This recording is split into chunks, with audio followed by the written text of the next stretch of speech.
Develop कर चुके हैं और इस वीडियो में हम देखेंगे कि हम किस तरह से डेबिट और क्रेडिट नोट्स को इशू करते हैं।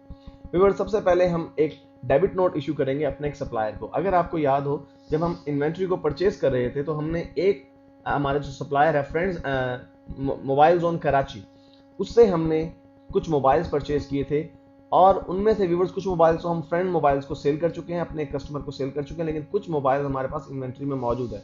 अब हम ये एज्यूम करते हैं कि उनमें से एक मोबाइल जो है वो डैमेज था, इसलिए हमें वो मोबाइल रिटर्न करना है अपने उस सप्लायर को और इसके लिए हमें उसे डेबिट नोट भेजना होगा। तो व्यूअर्स, डेबिट नोट किस तरह से रिकॉर्ड करते हैं, उसके लिए आप ट्रांजैक्शन में अकाउंटिंग वाउचर को सिलेक्ट कीजिए और व्यूअर्स राइट साइड पर जो आपके पास ऑप्शन है, आप देख रहे हैं कि अब डेबिट नोट और क्रेडिट नोट जो है वो एक्टिव हो गए हैं, जबकि इससे पहले जब तक हमने कॉन्फ़िगरेशन में जाके इसको फीचर्स में जाके एनेबल नहीं किया था, उस वक्त तक ये नजर तो आ रहे थे लेकिन ये डिसेबल थे ऑप्शंस। तो व्यूअर्स, मैं डेबिट नोट को सिलेक्ट करता हूं क्योंकि मुझे डेबिट नोट भेजना है। रेफरेंस में अगर मैं डेबिट नोट का रेफरेंस नंबर लिखना चाहता हूं तो मैं वो एंटर कर सकता हूं। उसके बाद व्यूअर्स, मुझे यहाँ पे डेबिट करना है बेसिकली अपनी उस पार्टी को, उस शख्स को जिससे मैंने चीजें खरीदी थी, तो और वो पार्टी थी मोबाइल जोन कराची। अगर आप गौर करें व्यूअर्स, यहाँ पे लिस्ट ऑफ लेजर अकाउंट में सिर्फ आपके पार्टीज के अकाउंट्स आ रहे हैं, आपके एक्सपेंसेस के अकाउंट्स यहाँ पर नहीं आ रहे, आपके दूसरे जो इनकम्स के अकाउंट्स हैं वो यहाँ पर नहीं आ रहे, सिर्फ आपकी पार्टी के अकाउंट्स आ रहे हैं। तो इनमें से आपको वो पार्टी सेलेक्ट करनी है व्यूअर्स जिससे आपने चीजें परचेज की थी और वो पार्टी थी मोबाइल जोन कराची।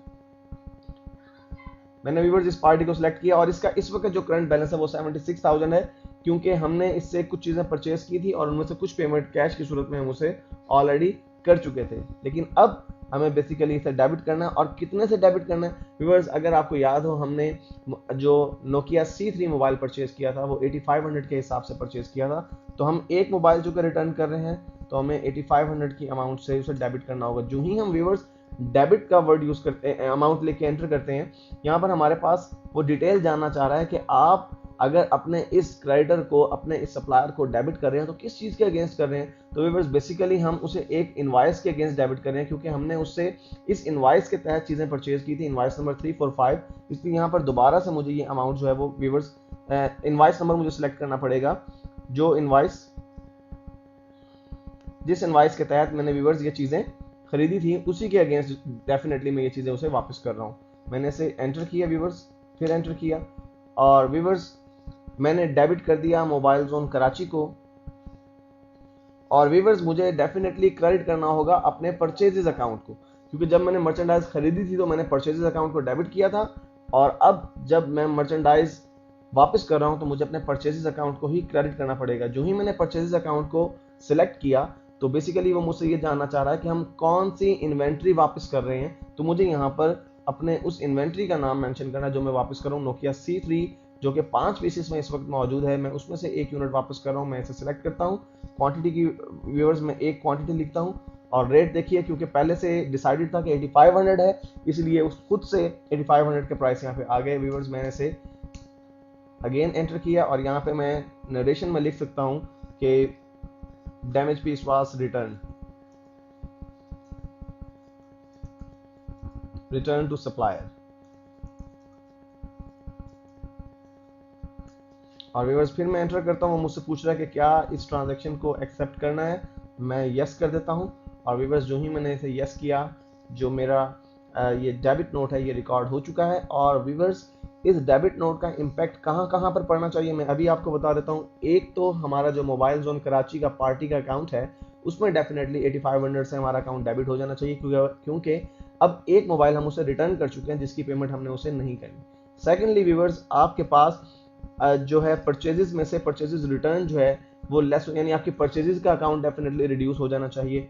तीसरा व्यूअर्स, आपके इन्वेंट्री का अकाउंट इफेक्ट होगा, जिसमें आपकी इन्वेंट्री 5 के बजाय 4 यूनिट्स नोकिया C3 मोबाइल के रह जाएंगे। तो अब हम रिपोर्ट्स में जाके देखते हैं कि क्या हमारी इन्वेंट्री पर जो रेलेवेंट इफेक्ट्स पड़ने चाहिए थे, क्या वो इफेक्ट्स डल चुके हैं।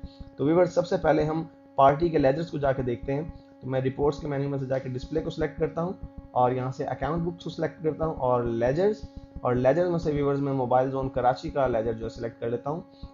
और देखिए व्यूअर्स, हमने इस पार्टी से 1,76,000 रुपए की परचेजेस की थी परचेज वाचर नंबर 1 के तहत। फिर व्यूअर्स, हमने उसे कुछ पेमेंट की थी 1 लाख की और अब एक देखिए डेबिट नोट के अगेंस्ट हम उसे क्रेडिट करें 8500 और उसका बैलेंस जो करंटली रह गया है वो 67,500 रह गया। इट मीन्स इस डेबिट नोट का जहां पर इफेक्ट डलना चाहिए था वो इफेक्ट यहाँ पर डल चुका है और हमारे पार्टी लेजर जो है वो अपडेट हो चुका है। व्यूअर्स, दूसरी चीज जो हमें देखनी है, हमें अपने स्टॉक की रिपोर्ट देखनी है कि क्या हमारे स्टॉक के ऊपर जो इफेक्ट डलना चाहिए था, यानी हमारी इन्वेंट्री के अंदर जो इम्पैक्ट डलना चाहिए था, क्या वो इम्पैक्ट डल चुका है। तो मैं यहाँ से इन्वेंट्री रिपोर्ट को सिलेक्ट करता हूँ और व्यूअर्स यहाँ से स्टॉक आइटम को सिलेक्ट कर लेता हूं जिसका मैं इन्वेंट्री लेजर देखना चाहता हूं। तो मैं नोकिया C3 को सिलेक्ट करता हूं और व्यूअर्स देखिए यहाँ पर बेसिकली जो पूरी डिटेल आ रही है, मेरी इन्वेंट्री की समरी आ रही है कि अप्रैल के महीने में मैंने 10 यूनिट्स परचेज किए थे 8500 के प्राइस के वैल्यू से।